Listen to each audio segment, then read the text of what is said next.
Il existe deux moments dans la vie qui révèlent véritablement l'être humain, le manque et l'abondance.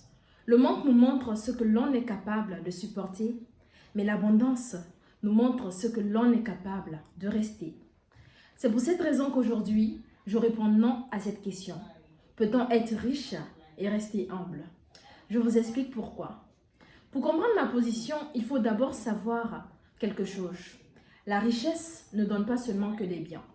La richesse donne du pouvoir, de l'influence et un grand privilège dans la société. Regardons autour de nous. Combien de personnes changent leur manière de parler, de se comporter ou même de regarder les autres autour d'eux lorsqu'elles réussissent financièrement? Ces personnes ne changent pas parce qu'elles sont forcément mauvaises, non. Mais elles changent parce que les autres maintenant les voient autrement. On les félicite davantage, on les encourage davantage, on les écoute davantage. Et à force d'être traitées comme exceptionnelles, ces personnes finissent par se croire exceptionnelles. Comme l'affirmait Lord Hampton, le pouvoir tend à corrompre et le pouvoir absolu corrompt absolument. Or, la richesse aussi est une forme de pouvoir. Elle peut donner de l'influence, elle peut créer un sentiment de supériorité. C'est pour cette raison que rester humble devient un véritable défi quand on est riche.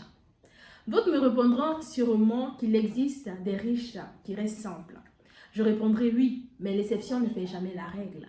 Car rester humble lorsque tout le monde vous rappelle votre importance mérite un grand caractère. Alors non, la richesse et l'humilité ne peuvent pas marcher naturellement main dans la main. La richesse peut offrir du confort, un prestige ou même de l'influence, mais elle ne garantit jamais l'humilité. Alors je terminerai par ces mots. Lorsqu'on commence à mesurer sa valeur à ce que l'on possède, on risque parfois d'oublier ceux qui en possèdent moins. Je vous remercie.